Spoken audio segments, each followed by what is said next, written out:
హైదరాబాద్లోని మొయినాబాద్ మండలంలో దారుణం జరిగింది. 9 ఏళ్ల బాలుడు రోహన్ కుమార్ ని కిడ్నాప్ చేసి హత్య చేశాడు ఆగంతకుడు. బాలుడి తండ్రిని 5 లక్షల రూపాయలు డిమాండ్ చేసిన కిడ్నాపర్ ఆ సొమ్ము ఇవ్వలేదని కిరాతకంగా గొంతు కోసి హత్య చేశాడు. గమనించిన స్థానికులు నిందితుడిని చితకబాది పోలీసులకు అప్పగించారు.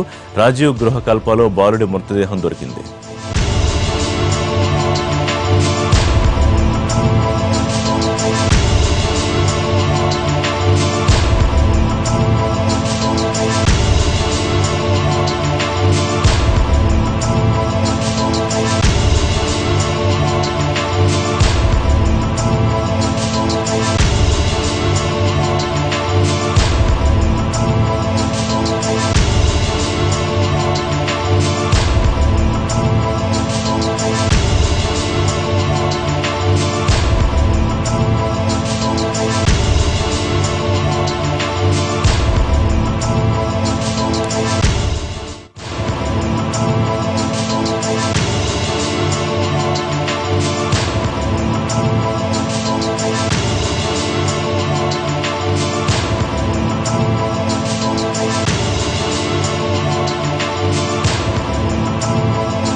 చిలుకూరు గ్రామంలో రోహన్ కుమార్ అనే బాలుని కిడ్నాప్ చేసి అతి దారుణంగా గొంతు కోసి చంపాడు ఒక వ్యక్తి, సంతోష్ అనే వ్యక్తి. అయితే ప్రస్తుతం మనం ఇక్కడ సంతోష్ ఉండే బ్లాక్లోనే ఉన్నాం. ఇదే రాజీవ్ గృహకల్ప కాలనీ. ఈ రాజీవ్ గృహకల్ప కాలనీలో బ్లాక్ నెంబర్ 19లో సంతోష్ అనే వ్యక్తి ఇక్కడ 14వ నెంబర్ రూమ్లోనే తీసుకెళ్ళి రోహన్ని గొంతు కోసి చంపాడు. అయితే ఇక్కడ ప్రస్తుతం అయితే బాలుడిని మృతదేహాన్ని హాస్పిటల్ తరలించారు. నిందితుడిని కూడా ఇక్కడ స్థానికులు పట్టుకొని పోలీసులు అప్పచెప్పారు. ప్రస్తుతం అసలు ఏం జరిగింది అనేది బంధువులు అంటే తెలుసుకుందాం. సార్ చెప్పండి, ఎప్పుడు కిడ్నాప్ అయ్యాడు బాలుడు? మీకు సంతోష్ అనే అతను ఎప్పుడు ఫోన్ చేసి ఏం చెప్పాడు?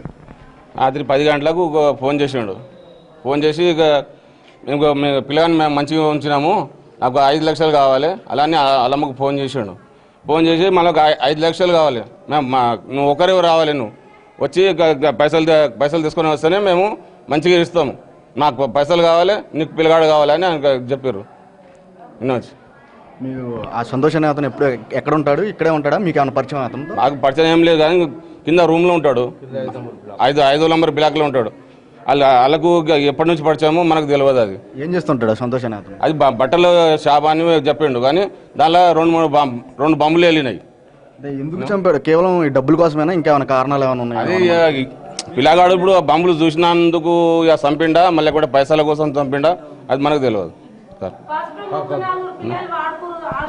అది ఇక్కడైతే ప్రజెంట్ డబ్బుల కోసమే డిమాండ్ చేశాడు, కానీ అతను బాంబులు తయారు చేస్తుంటే చూశాడు. చూసినందుకే కాల్చినప్పుడు చంపినట్టు కూడా ఇక్కడ ఉన్నటువంటి ఆరోపిస్తున్నారు. అయితే ఇదే ఈ బ్లాక్ నెంబర్ 19, ఈ బ్లాక్ నెంబర్ 19 పక్కన ఉన్నటువంటి 18 బ్లాక్లోనే రోహన్ కుమార్ వాళ్ళ తల్లిదండ్రులు నివసిస్తారు. పక్కన ఉన్న బ్లాక్లో రోహన్ ఆడుకుంటుండగా కిడ్నాప్ చేశాడు. కిడ్నాప్ చేసి మేము తీసుకెళ్ళిపోతున్నాం, నాకు 5 లక్షలు డబ్బులు కావాలన్నట్టు చేశాడు. అయితే ప్రస్తుతం ఎక్కడికి తీసుకెళ్ళలేదు, ఇదే రూమ్లో 14 రూమ్లోనే ఉంచేశాడు. 14 రూమ్లో ఉంచేసి